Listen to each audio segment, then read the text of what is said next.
नमस्कार, मी Sachin Chavan, MC news Jalna बातमीपत्रात आपल्या सर्वांचं स्वागत। या बातमीपत्राचे प्रायोजक आहेत संजीवनी मल्टी स्पेशालिटी हॉस्पिटल, आपल्या आरोग्याची संजीवनी, the skill to heal, the speed to care. Jalna शहरातील महावीर चौक परिसरात अवैधरित्या तलवारी बाळगल्याप्रकरणी सदर बाजार पोलिसांनी मोठी कारवाई केली। कपड्याच्या दुकानावर टाकलेल्या छाप्यात तब्बल 21 लहान मोठ्या स्टीलच्या धारदार तलवारी जप्त करण्यात आल्या असून एकाला ताब्यात घेण्यात आले। या कारवाईमुळे शहरात एकच खळबळ उडाली आहे। महावीर चौकातील जय माता दी या कापड दुकानावर पोलिसांनी छापा मारून ही कारवाई केली आहे। जालना शहरातील महावीर चौक येथील जय माता दी मेन्सवेअर या कपड्याच्या दुकानात एक इसम अवैधरित्या तलवारी बाळगत असल्याची गुप्त माहिती सदर बाजार पोलीस ठाण्याचे पोलीस निरीक्षक संदीप भारती यांना मिळाली होती। या माहितीच्या आधारे पोलीस निरीक्षक संदीप भारती यांनी डीबी पथकाला तात्काळ कारवाईचे आदेश दिले। त्यानुसार पोलीस उपनिरीक्षक सचिन वासुदेव सानप यांनी पथकासह गुरुवारी दुपारी सुमारे 1 वाजेच्या सुमारास संबंधित दुकानावर छापा टाकला।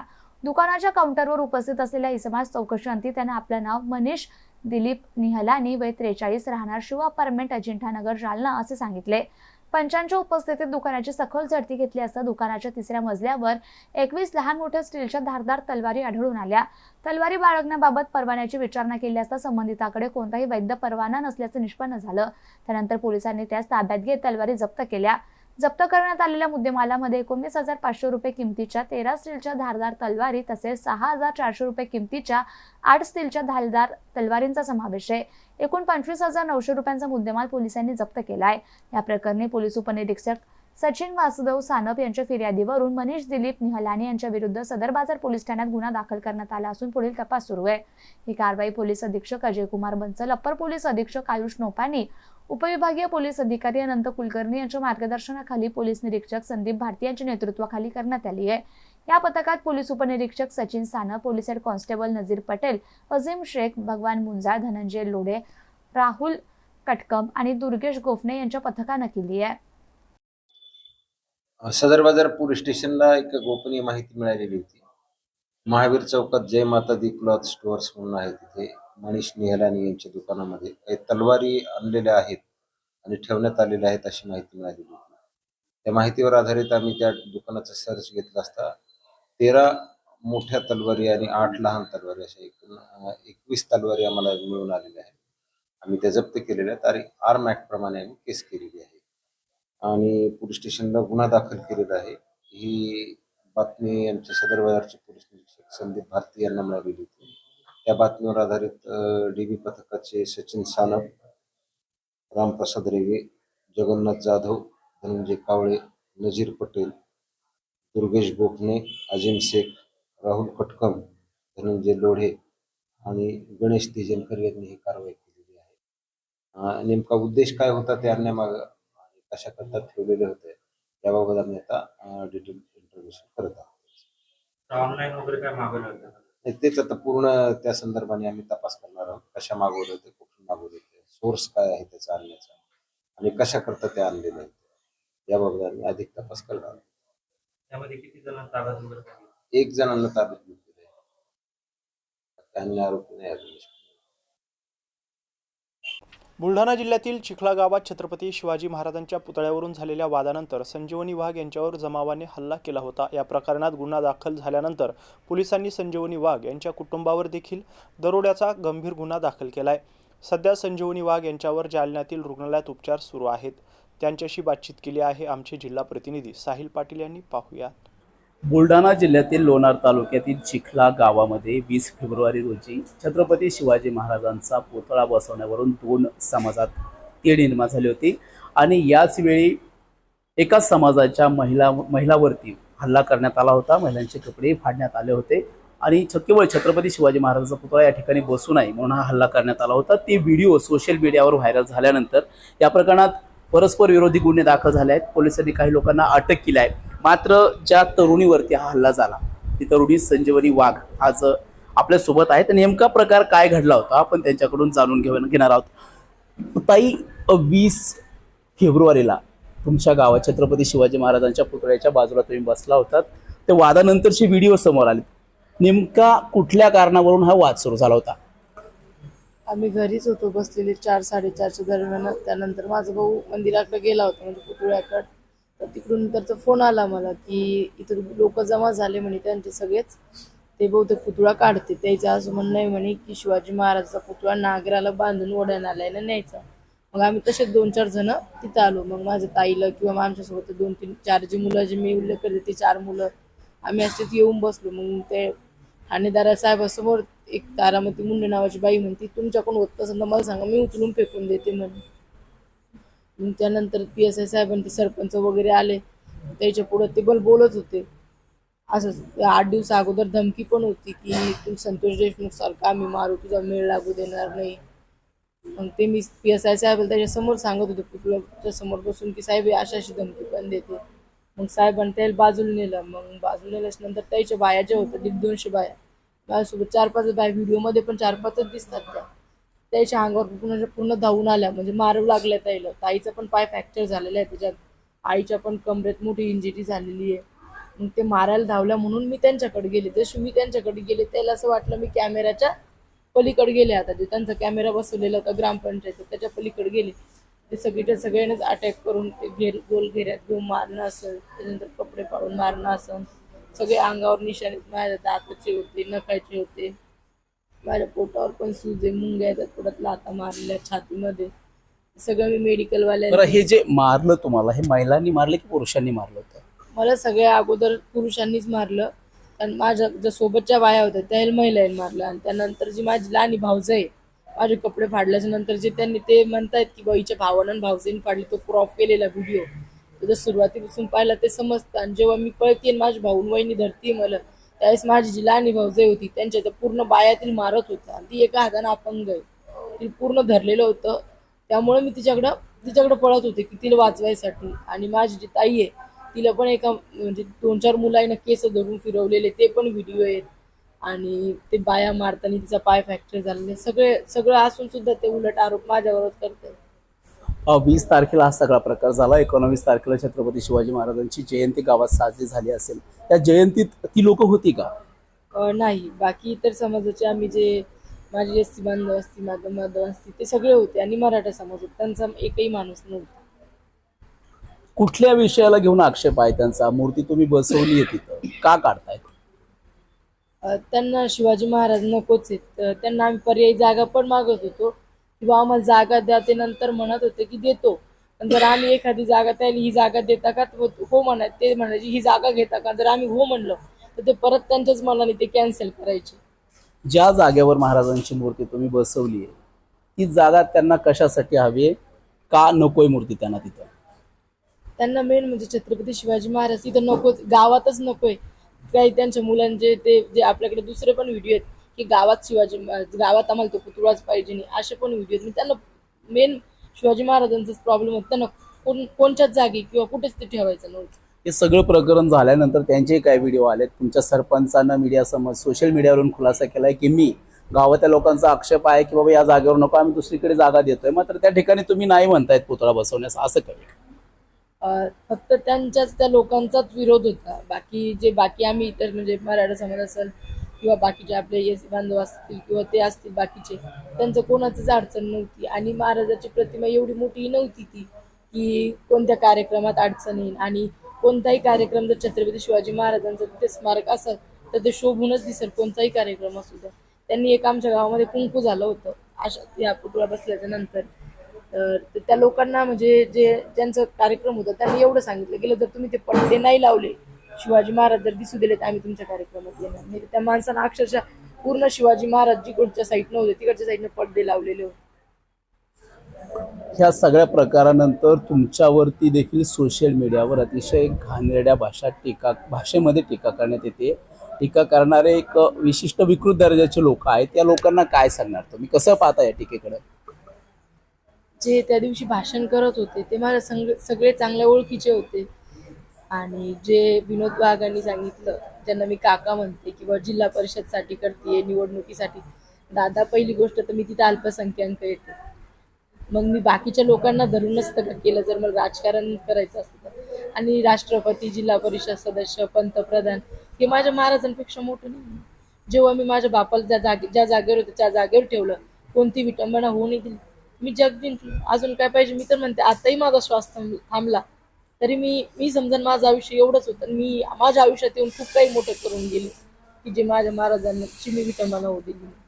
खरं पाहिलं तर छत्रपती शिवाजी महाराज कुठल्या एका विशिष्ट जाती धर्मापुरते त्यांना मर्यादित ठेवता येणार नाही. या घटनेनंतर कोणत्या लोकांनी तुमचं मनोबल वाढवण्याचा प्रयत्न केला, कुठल्या नेत्यांनी, जे स्वतःला नेते म्हणतात किंवा समाज मान्यता ज्या लोकांना आहे अशा कोणत्या नेत्यांनी भेटी दिल्यात, काय सहकार्य केलंय? बऱ्याच जणांनी भेटी दिल्या. फक्त जे त्या मतदारसंघातले काही लोक आहेत त्या जे समाजकंटकांना सपोर्ट करतात त्यांनी एक सभाही घेतली. ते 4-2,000 का 10-5,000 लोक होते त्यांची, आणि ते सगळेच माझ्या विरोधात बोलते. आणि जो माझा मराठी समाज माझ्या पाठीशी आहे आणि इतरही समाज माझ्या पाठीशी आहे. आणि त्यानंतर दिलीप भोकेदार येऊन भेटून गेले, बरीचशी मंडळी येऊन भेटून गेली, खासदार साहेबांना, हे राजकीय मंडळी पण भेटून गेली, आणि जे सामाजिक कार्यकर्ते आहेत काही ते सगळेजण मला भेटून येऊन गेले. ते 4-5 जण सोडले. या सगळ्या प्रकरणात तिथल्या पोलिसांचं तुम्हाला कसं सहकार्य राहिले, काय सांगाल? जे ठाणेदार साहेब होते त्यांनी लाठीचार्ज करताना ते व्हिडिओमध्ये दिसत आहेत, जे आमच्या महिलेला मारणं चालू होतं. पण त्या इतक्या महिला होत्या, 150-200 महिला होत्या, त्यांना आपल्या 4-5च होता. तर मग त्याला मारताना जेव्हा PSI अगोदर त्यांच्यावर हल्ला झाला ना, मी आणि ठाणेदार साहेब सोबतच पळताना दिसत असत आमच्या बायाकडे.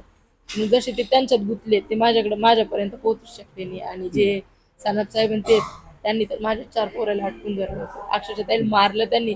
जेव्हा ते माझ्या डोक्यात दगड घालणार, तो राजू सोनी नावाचा मुलगा, तेव्हा माझ्या भावाने त्या पोलीसवाल्यांना ढकलून तो माझ्यापर्यंत आला. आणि आपले सर्वसामान्य लोक होमगार्डवर पण हात उचलत नाही, आणि ढकलायचा तर विषयच येत नाही. त्यामुळं तोपर्यंत ते संयमानच होते, जे पोरं होते आपले. जेव्हा तो दगड टाकणार तेव्हा मग माझा भाऊ त्या पोलीसवाल्याला ढकलून माझ्यापर्यंत आला. मग तेव्हा मी सुटले. त्यानंतर जेव्हा मी खाली बसलेली आहे तिथून आपले पोरं तिथं आले, त्यानंतर आपले व्हिडिओ चालू झाले काढणं पोरायचे. तरी माझी लहानी भाऊजा अटकल्यामुळे मी तिकडे पळत होते. माझे भाऊजे ते मला थांबवत होते, एका ठिकाणी घ्यायचा प्रयत्न करत होते, कारण ते कपडे पूर्ण फाटलेले होते. त्यामुळे तुमचा गुन्हा दाखल करून घेतला जात नव्हता अशी चर्चा आहे, काय सांगाल? कधी गुन्हा दाखल झाला तुमच्यावर हल्ला झाल्यानंतर? म्हणजे जेव्हा ती राजकीय मंडळी आली किंवा पुन्हा माझे जे समाजातले समाज बांधव आले, त्यानंतर गुन्हा दाखल करून घ्यायला त्यांनी सुरुवात. सगळ्या आरोपींना अटक केलंय का पोलिसांनी? नाही, सगळे आरोपी अटक झाले नाही अजून. 23 झाली आहेत म्हणतात. आणि जो मुख्य आरोपी होता सरपंच त्यालाही अटक झाली. पण त्यांना लयच म्हणजे त्याला एवढं पाठबळ दिलं जात आहे की आमच्या विरोधात मोर्चे काढणं, सभा घेणं, माझ्या पर्सनल लाईफवर टीका करणं, माझी जी केस चालू आहे डिवोर्स त्यांच्यापर्यंत जाणं, इथपर्यंत करता येते. त्यांना आता काही भेटत नाही. त्यामुळे माझं सगळ्यांना म्हणणं एकच आहे की जे माझ्या पर्सनल लाईफवर जात आहे त्यापेक्षा प्रत्येकानं आपली आई, बहीण, मुलगी जर समोर ठेवून जे झालेल्या घटनेला जर पाहिलं तर मी म्हणते की त्यांच्याही डोळ्यात अश्रू आल्याशिवाय. यानंतर तुमच्यावरतीही परस्पर विरोधी गुन्हे दाखल झालेत. कोणत्या प्रकारचे गुन्हे तुमच्याकडून दाखल झालेत आणि पोलिसांनी तुमच्या त्यानंतर भेटी करून काय सांगितलंय? पोलिसवाल्यांनी ती माझी भेट घेतली नाही अजून.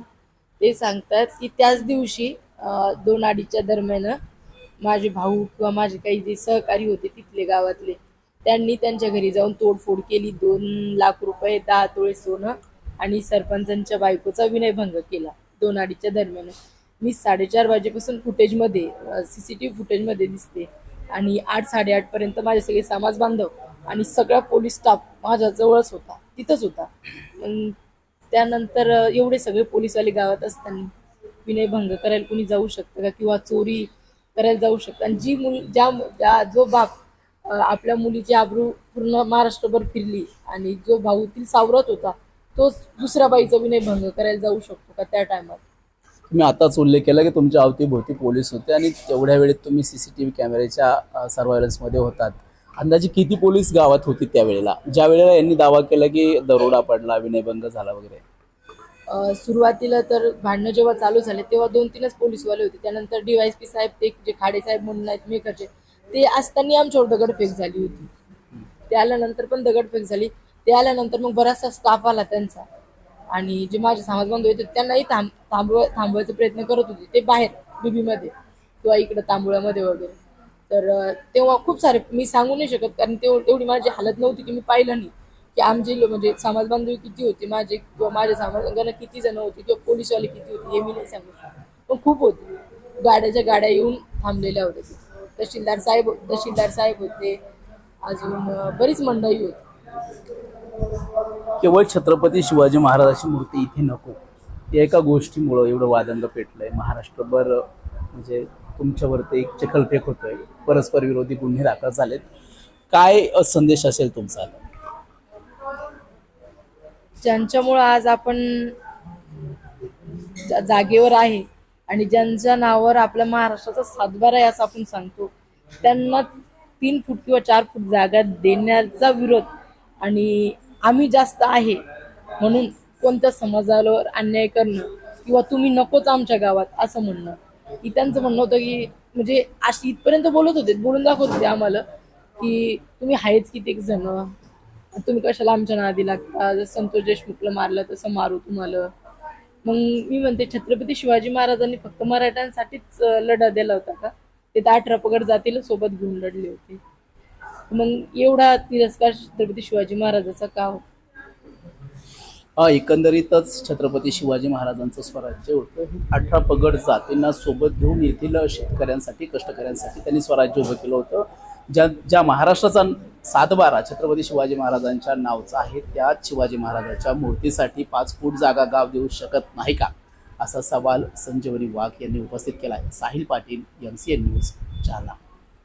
पानशेंद्रा शिवारात होऊ घातलेल्या शीड पार्कला रस्ता देण्यासाठी जालना देऊळगाव राजा महामार्गावरील श्रीकृष्ण नगर येथील जिल्हा परिषद शाळेसह 65 नागरिकांना घरे पाडण्याच्या नोटिसा देण्यात आल्या.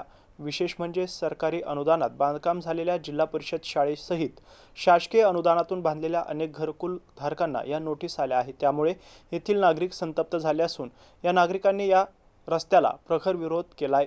तेथील नागरिकांशी बातचीत केली आहे आमचे जिल्हा प्रतिनिधी साहिल पाटील यांनी. पाहूयात.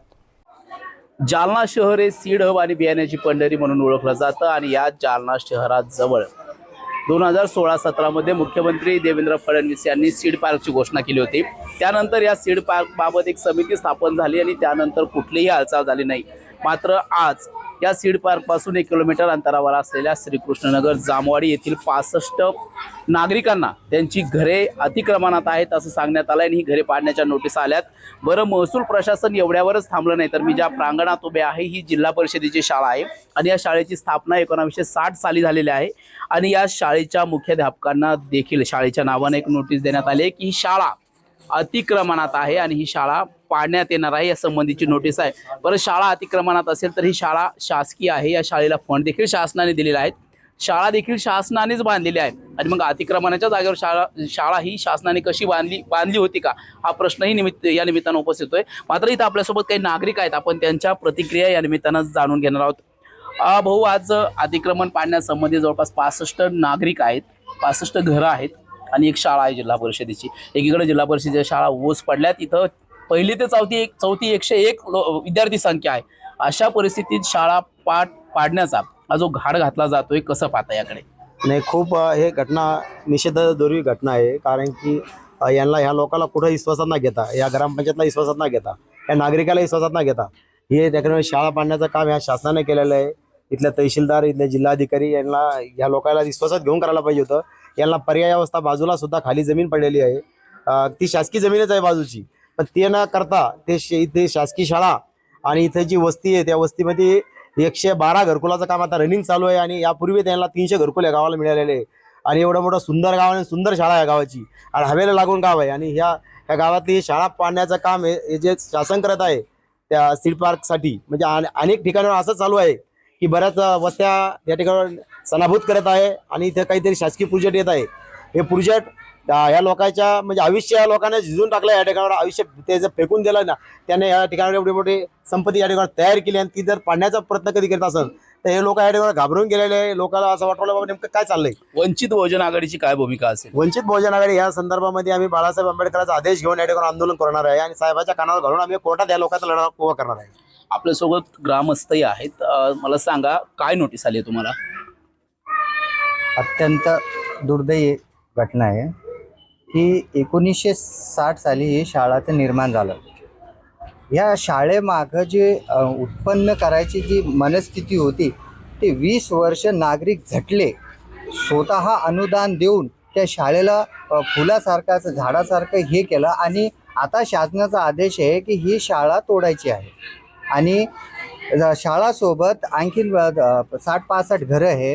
हे त्यांचं पूर्ण जीवन इथं गेलेलं आहे आणि हे आदेश यांनी पुनर्वसन कायद्याचं बी उल्लंघन केला आणि यांनी श्रीकृष्णनगर ग्रामपंचायतला सुद्धा कळलेलं नाही आणि अचानक अशा नोटिसा दिल्या तर गावात अफरातफरीची माहोल झालेली आहे. लोक इतके परेशान झाले, त्यांना त्यांचे स्वास्थ्य संबंधीची सध्या प्रॉब्लेम उभी झालेली आहे. किती लोकांना नोटीस आल्या? शाळेला तर आलीच, पण या व्यतिरिक्त किती घरं आहेत जी पाडली जाणार आहेत?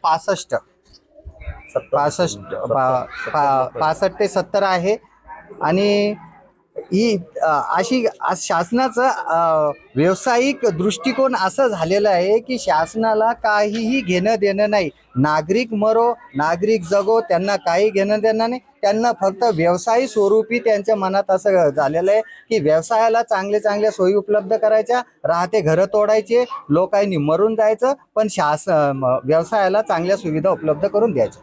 आज ज्या लोकांना नोटीस आल्यात, बऱ्याच जणांची RCCची घरं आहेत, यामध्ये काही घरकुलांची बांधकामं झालेली आहेत का?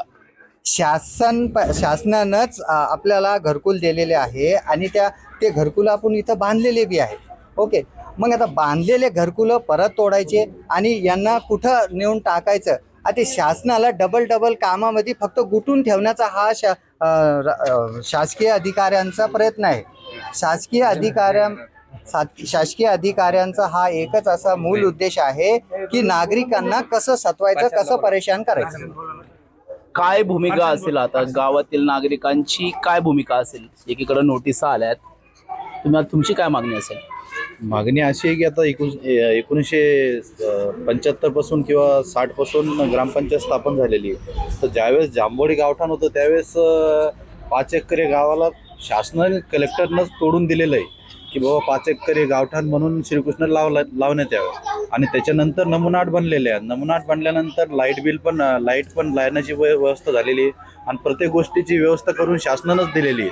आणि आता ते शासन म्हणतंय की हे अतिक्रमण आहे, तर नमुना आटावरच घरकुलं दिलेले आहेत ना. त्यांनी मान्य केलेलं की बाबा यांचं स्वतःचं एक यांना घरकुल देण्यात यावं. आणि आता परत उठवण्याची मागणी करत आहे. त्याच्यामुळं याचा जाहीर निश्चित व्हायला पाहिजे, कारण की गावकऱ्यांचं मानसिकता खूप बिघडलेली आहे.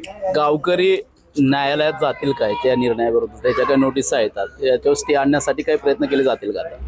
प्रयत्न तर करावंच लागणार आहे, परंतु आता वंचित बहुजन आघाडी हो किंवा काही प्रयत्न करावंच लागणार यांच्यासोबत जाऊन.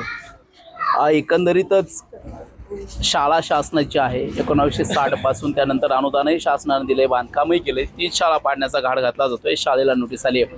या व्यतिरिक्त 65 ग्रामस्थ आहेत ज्यापैकी काही लोकांना जी की शासनाची घरकुल योजना आहे त्या अंतर्गत अनुदान मिळवतात आणि त्यांनी ती घरं बांधून आपला उदरनिर्वाह त्या घरात राहून करतात. अशा 65 लोकांनाही त्यांची घरं पाडण्याच्या त्या नोटिसा सध्या महसूल प्रशासनाकडून देण्यात आल्यात. मात्र या विरोधात जर महसूल प्रशासनानं तात्काळ पर्यायी रस्त्याचा विचार नाही केला तर आम्ही न्यायालयात जाऊ, किंबहुना वंचित बहुजन आघाडीसारख्या पक्षाला सोबत घेऊन आंदोलनही करू, असा इशारा वंचित बहुजन आघाडीचे नेते आणि गावातील ग्रामस्थांनी दिलाय. Sahil Patil, MCN news, Jalna. जालना शहरातील जुना मोंढा परिसरात 51 रुपयात साडी देण्याची आकर्षक ऑफर जाहीर करण्यात आल्याने महिलांनी दुकानासमोर मोठी गर्दी केली होती. मात्र गर्दीचे कोणतेही नियोजन न करता ऑफर ठेवण्यात आल्याने परिस्थिती हाताबाहेर जाण्याची शक्यता निर्माण झाली होती. अखेर पोलिसांनी घटनास्थळी धाव घेत दुकानदाराला समज देत ऑफर तात्काळ बंद करण्यास सांगितलं आहे.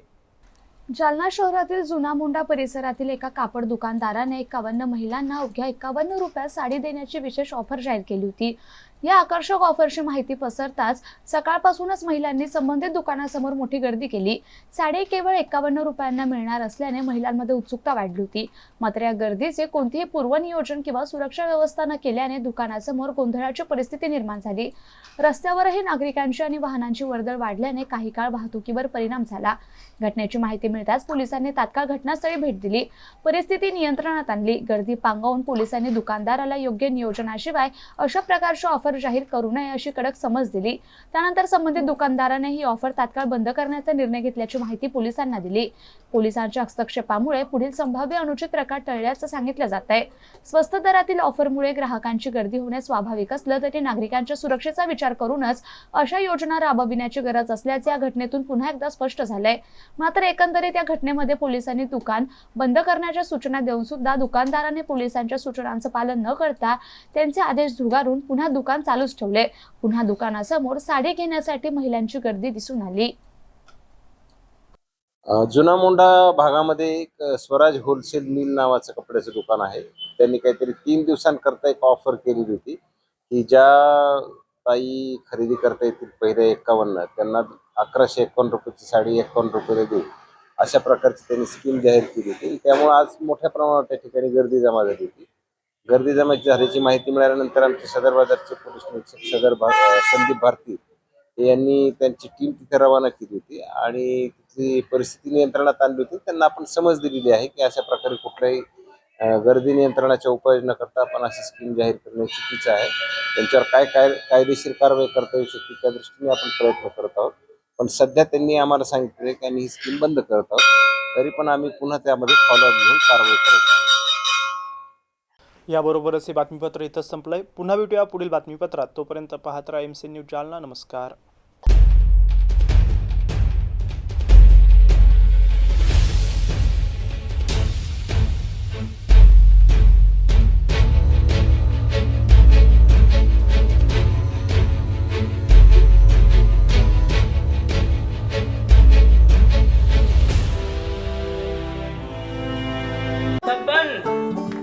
आपको कलेक्टर साहिबा के हाथों से इनामी घर मिल रहा है।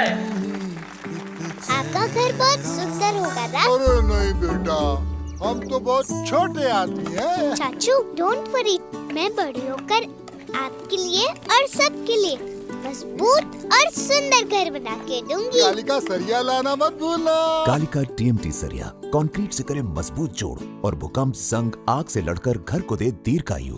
कालिका सरिया मैं भूली नहीं। बेटिया आप कलेक्टर। कालिका TMT, फैसला जो मजबूत हो। संजीवनी मल्टी स्पेशालिटी हॉस्पिटल, ऋषी पार्क, अंबर चौफुली, जालना.